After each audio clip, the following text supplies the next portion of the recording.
10 observations from John McMullen. We'll get his take on the NFL from Week 13, which closed out tonight on 97.3 ESPN. Johnny Mac, how are you, sir? Doing well. Had to get inside because I don't know if you heard, but the sky is falling. So, be indoors. Well, let me tell you, I think it's a vocal minority of people who are panicking out there. We have the poll question up, and, in a variety of different ways, 75% said either, hey, they needed this, they need to learn from it, that they still think it's the best team in the NFC, or it doesn't bother them. Only 26% said they're concerned that they've been exposed.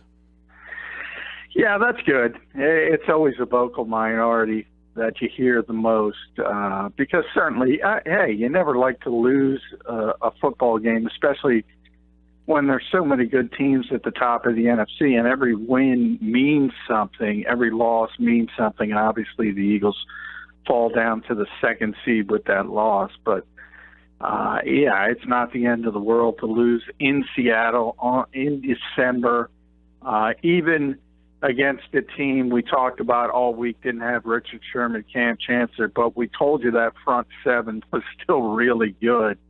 And ultimately, I think that's what got the Eagles, specifically the left side of the offensive line, just couldn't hold up against Frank Clark and Sheldon Richardson. Again and again, there was pressure on Carson Wentz. Yeah, you wrote about the left side of the offensive line. What further did you find there? Because Vaitai was getting beat inside a lot last night. Clark was constantly there. I thought on the other side, Johnson did a good job on Bennett, but the left side of the line seemed like they had some issues, and that could be something down the road that other teams pick up on. Yeah, it could be because they did not play well against Chicago either. Didn't show up, didn't matter because it was a 31-3 game, and Mitchell Trubisky's not the kind of quarterback that could take advantage of it on the other side. But those guys have not held up over the past two games now and really played poorly, both of them, Vaitai and Stefan Wisniewski. So that's becoming a trend and something you have to keep an eye on. And you can bet, specifically with Wisniewski coming up against the Los Angeles Rams, this is the best defensive tackle in football this week. And Aaron Donald, he's better than Fletcher Cox. He's better than everybody. He is a game wrecker. So that is something that obviously I think the Rams and Wade Phillips will keep an eye on and try to get that matchup as much as possible. But, yeah, I mean, the first couple games after Jason Peters' injury, I think we were all kind of surprised at how well Vaitai settled in, and now it's taken a turn for the worse, and now he's got to adjust back and start making some improvements because it just hasn't been good enough over the past two games. John, to me, I give Wentz the number one. I'm not saying he was awful. I'm not saying he stunk, but the quarterback gets the praise when they win. Even though Pederson didn't have a great night, if executed, they win that game. Couple throws missed. That's the difference to me last night. Wentz, to me, I don't want to say he's the reason, but we talk about him a lot when they win. He gets number one for me when they lose. Well, sure, that's the nature of the job, and people are certainly going to look at it. And there were plays left on the field. I think Carson will be the first to admit that. Starts with the overthrow to Nelson Aguilar early. And generally, he was pretty clean in the pocket. That, to me, looked like a footwork issue, a mechanical issue, and the ball sailed on him. Other times, though, there were other issues that weren't about the quarterback. For instance, you look at the play that sort of the post route to Zach Ertz that would have put the Eagles in scoring position that was a little bit low. Everybody starts to look at Carson, but that was one of those plays where if you look at it back on the film, it was Sheldon Richardson whipping Stefan Wisniewski and getting his hand on the shoulder of Carson Wentz just as he threw the football. So sometimes there's other explanations. And then you look at the big run, for instance, with LeGarrette Blount that got inside the 5-yard line. Alshon Jeffrey was called for the hold that wasn't even needed. He had already gotten in to the position. That probably cost the Eagles a touchdown. So I thought overall it was a very sloppy game, and certainly Carson was a part of that. But I wouldn't put him as reason number one, but I understand why you say that, because he's the quarterback. So the good, as you mentioned, he gets a lot of the good stuff, and you got to take a lot of the bad. Well, and I think the 2 throws to Aguilar are huge difference makers. I mean, those 2 throws really changed the whole complexity of the game. The one early makes it a completely different game. He's wide open. I mean, Jeffrey. Yeah, that was a bad throw. Jeffrey had 3 guys that drew 3 guys. I mean, Earl Thomas went to Jeffrey like he was Julio Jones or something over there, and like they completely disregarded Aguilar on the play. He just missed him, and then the same play, but the opposite side of the field, he underthrows him. Those 2 throws changed the whole complexity of the game. So to me, they're 2 big ones. You brought up a point about the throw to Ertz, but last night, one thing I kept getting, people texting me nonstop, too conservative, they're not taking shots down the field. You talked about why they weren't doing this. Yeah, I mean, Seattle plays cover 3, and I don't think you can see that on the television during the game a lot. You have to wait for the game film if you want to do that. You have to wait for the all 22. So sometimes you get frustrated. You've seen other games, and I mentioned on Countdown to Kickoff, I thought it was interesting that the game on here was in the Philadelphia area was Minnesota-Atlanta, because obviously Dan Quinn used to be the defensive coordinator in Seattle before he went to Atlanta. They play cover 3. He brought that defense into Atlanta. You saw a similar situation for the Vikings. They had to be very, very patient. You can't take a lot of deep shots against this team. Now, while I say that, though, we just mentioned the number of plays. The Aguilar busted coverage was the perfect example of a bad throw. But real quick, I got to go back to Carson. How many people can make the throws to Aguilar to get him back in the game when he was coming out? And obviously the great throw, which was Aaron Rodgers-like, and then stepping up in the pocket for the touchdown. So when you talk about changing the complexion of the game, perhaps, yes, that missed throw changed the complexion. But you know what also changed the complexion? His ability to extend that play with the deep throw to Aguilar and the great touchdown throw. Other quarterbacks don't make those plays. So all of this comes into it. And by the way, John, just the caveat, he was 29 of 45, 348. He's a big reason why they were somewhat in that game until midway through the fourth quarter as well.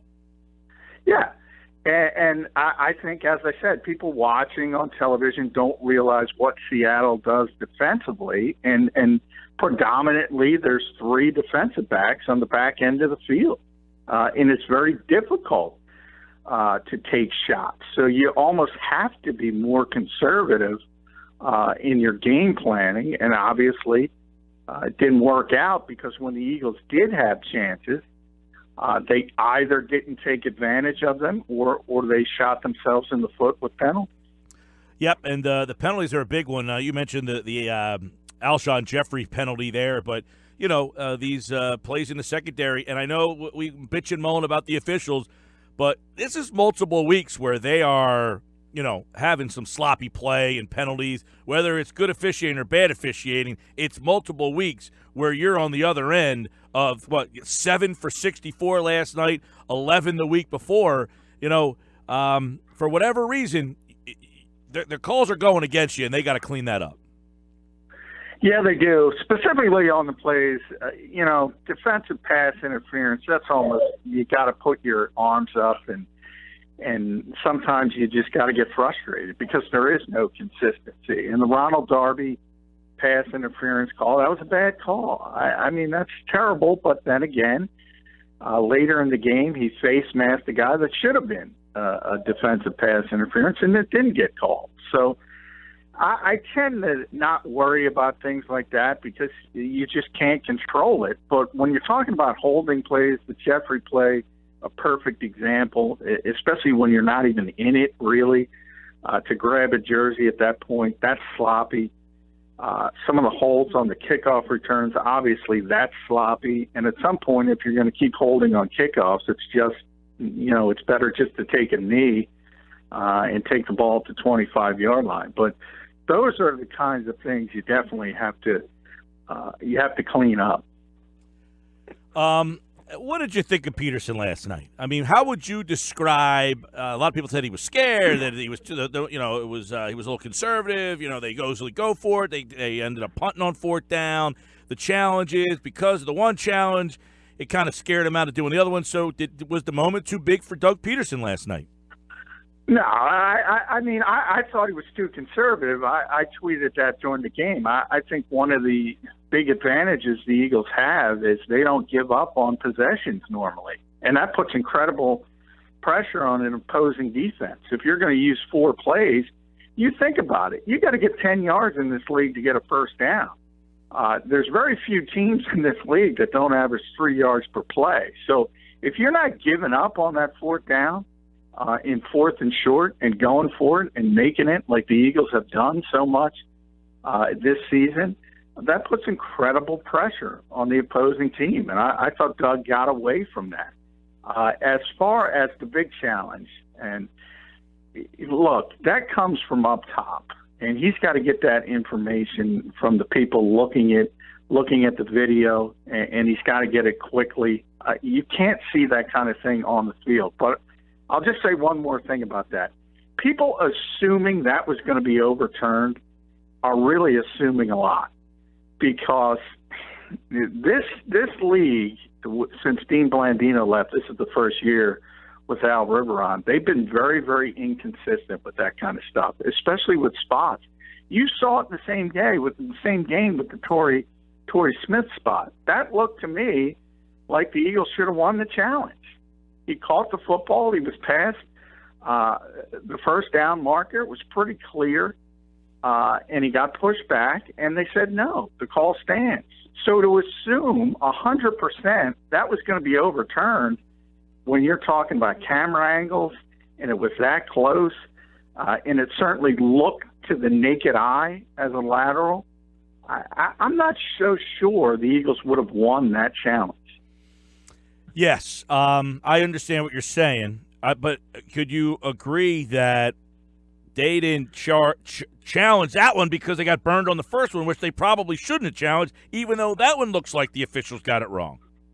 Yeah, I think it had more to do with the fact that he didn't get the information from the people in the box who are responsible to say, Coach, you got to challenge this quickly enough. I mean, that's their job. You can't see that kind of thing on the field. So a head coach has to rely on the people upstairs to give him the information. I thought it was a worthy challenge. By no means. Well, the league came out today and said that was wrong, right? Yeah. Well, I'm not sure if the league came out. They generally came out. If you saw it, it's possible. I haven't seen it. They generally come out later in the week with that kind of stuff. However, I'm not saying they shouldn't have challenged it, because I think they should have. What I am saying is that was a big difference in the game, though, right? If that gets overturned, that's a big difference in the game. That's a huge shift in the game. So it's worthy of doing. It's worth it. I'm just saying I'm not so sure it would have been overturned. It might have been, but there has been no consistency with this league now that Al Riveron is responsible. And you saw it as I said, in the same game with the Smith spot. I'm not 100% positive. If you ask me, I'd probably say 55-45. They probably would have overturned it. But I'm not 100% they would have overturned it. John McMullen at JF McMullen. So do you leave the game feeling different about this team? That they went up in competition, played a Super Bowl caliber quarterback, and they got exposed on that front? No, I'm not. I expected them to split this trip, but I expected it to go in the opposite direction. I thought they would beat Seattle because of the injury issues and then lose to the Rams. So if it happens in the opposite fashion and they're able to bounce back and beat the Rams, I have no issue with this whatsoever.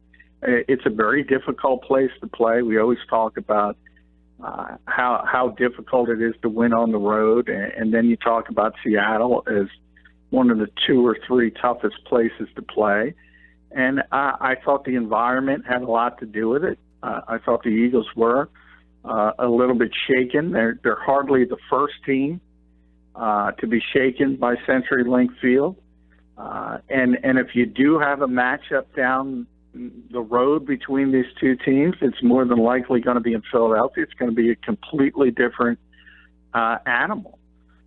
And then you have to give Russell Wilson a ton of credit. I mean, he just played at an MVP level, and he made a lot of times something out of nothing. We talked about unscripted offense all week. You saw it firsthand, time and time again. Just Russell Wilson making plays. Wilson's the man. I've been a big fan of his. Top 5 quarterback for me. Saw last night. I said at the beginning of the show, John, that's Wilson growing up with the neighborhood kids, outgrowing them, but still bringing them along because he has loyalty to the neighborhood and running around and carrying them by himself, even though he could go to a different neighborhood and find better kids if he wanted to. He just likes those guys so much that he lets them keep playing, but he has to do that to make them relevant, because without him last night, they don't win that game. No, they don't win any game without Russell Wilson. He's over 80% of their offense. It's 27 out of 28 touchdowns he's had a hand in. Yeah, it's never ever been done before. Yeah, I don't want to downgrade. They have some talented receivers specifically. Obviously, they've at one point they had a good rushing attack with Marshawn Lynch. That's gone south on them. They don't run the football at all. We've talked about their struggles on the offensive line seemingly forever. I thought the Eagles' front was tremendous. They were consistently pressuring. That was one of Brandon Graham's best games of the year. Yeah, he was dominant, but Russell is just able to get out of something where a typical quarterback is going to get sacked or take a loss, and he just has this ability to scramble that we haven't seen. And I mentioned it during the last week. Jim Schwartz had to go back to Fran Tarkenton. Really, that's the guy you got to go back to. There's been nothing like it since him. Okay, a couple NFL things. Obviously, New York, McAdoo and Reese fired today. Not a huge surprise that they're fired, but in season, they don't do that. The Giants, they had to here. They do it. So Mara comes out and said benching Eli wasn't why McAdoo was fired, which kind of indicates the way this all went down, that the owner was on board with this. He just didn't think there was going to be this kind of kickback, and they all look like they got egg on their face. Yeah, that's exactly it. And to his credit, John Mara kind of explained that today. He admitted it. And that's exactly what this is about. They miscalculated the outroar that this would cause and how upset people would be. And look, it doesn't really matter. John Mara already made the decision. They were going to move on from Ben McAdoo and Jerry Reese. So it didn't matter if it happened today or if it happened on Black Monday after Week 17. They were gone. They were going in a different direction. So from that standpoint, you're sort of in a stasis because Steve Spagnuolo's not going to be the next coach. No. They're going to go outside the organization. They're going to get somebody new. And whoever that somebody new is, understand. I've said this time and time again, and I'll put a period on it. Whoever the new coach is, he's not going back to Eli Manning. He's going in a different direction. Well, I don't know that I agree with you there on that, John. That's one thing I don't know that I agree with you on. I'm not the biggest Eli guy myself, but unless they draft a guy, which they could. Now, see, I said before that they strategically make this change, and what happened? San Francisco won the other day, so the Giants have the second pick of the draft all of a sudden, which means they can get their quarterback now. They can draft their quarterback, so that might be the reason why Eli's not back. But if they didn't get to that number 2 spot to take a quarterback, then I thought Eli probably comes back because they don't. I mean, who are they going to go to?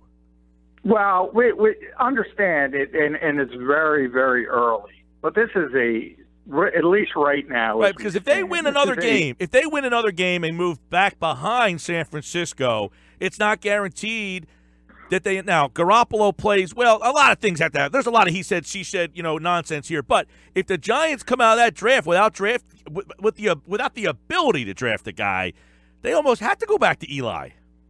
Well, that's the point, though, and that's what I was about to say. And again, with the caveat, it's very early in the process. But this is, as we shape up right now, this is going to be a really, really deep quarterback draft to where you're going to see 5, perhaps 6 guys go in the top 20.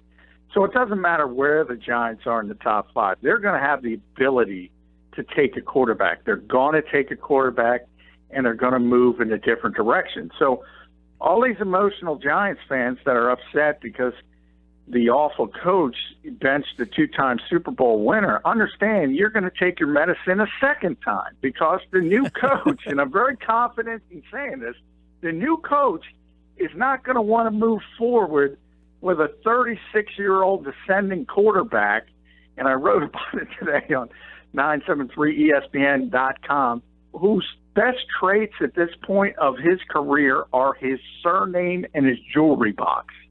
There is not a coach in the world that is moving forward with Eli Manning at this stage.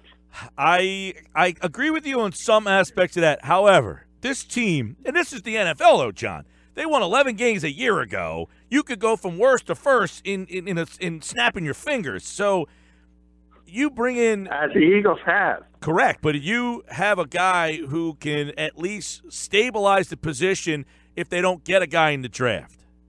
Well, that part I agree with. Yes. And I have not said that Eli Manning will not start because there is somewhere in the league. He will start somewhere next year. He's one of the best 32 quarterbacks in the league. There's no question about that. I agree with that. However, he's a below-average quarterback. And when you have the opportunity, as the Eagles did, to go from worst to first, to get the guy in the top 5 of the draft, you go for it. And the Giants are typically one of those teams. Oh, I agree with that. See, and this is what I talked about this the other day, that one of the reasons why they lose, they want to lose this game because if San Francisco wins one more, it gets them to the number 2 spot, which guarantees they can get a guy. If you're number 6 or 7, you might get a chance at a guy, but it's not the guy that you really are enthralled about. You know what I mean? Well, it is, and that's where the deeper draft comes into it. And it is, and we got a lot of hurdles because, guys, we see it all the time. Guys move up and down the board as you go through the process.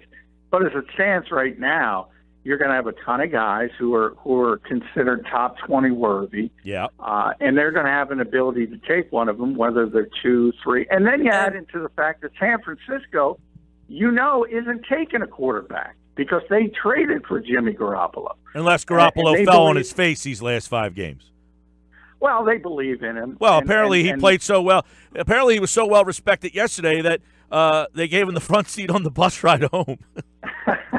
Well, I don't think there's – once they made that trade, it wasn't about we're going to look at Jimmy Garoppolo for the last couple weeks. They think he's their guy.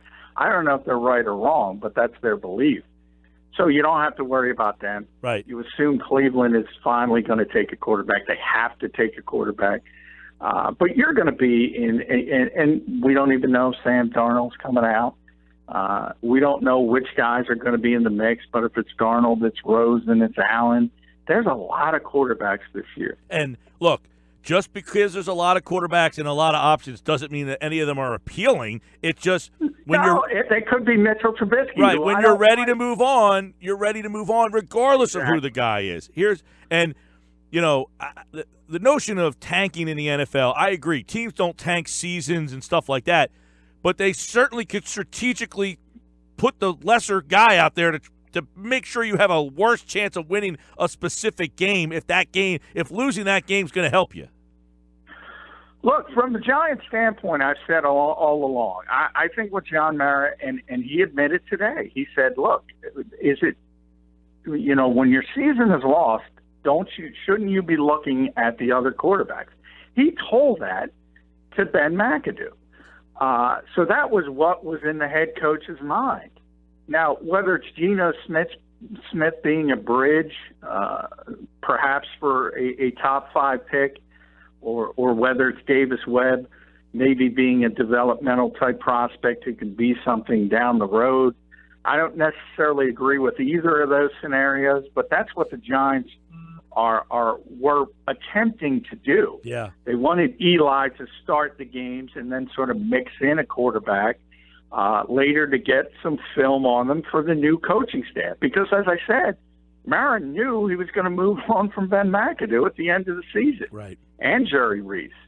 So from his standpoint, it was just like getting these other quarterbacks on film for the next for the next coach. Because as I go back to my original point, the next coach doesn't want Eli Manning. Trust me on that. All right, John McMullen at JF McMullen on Twitter. You can voice your displeasure there. And I get plenty of it, so feel free. You and I both, pal. Take care. All right, thanks, Mike.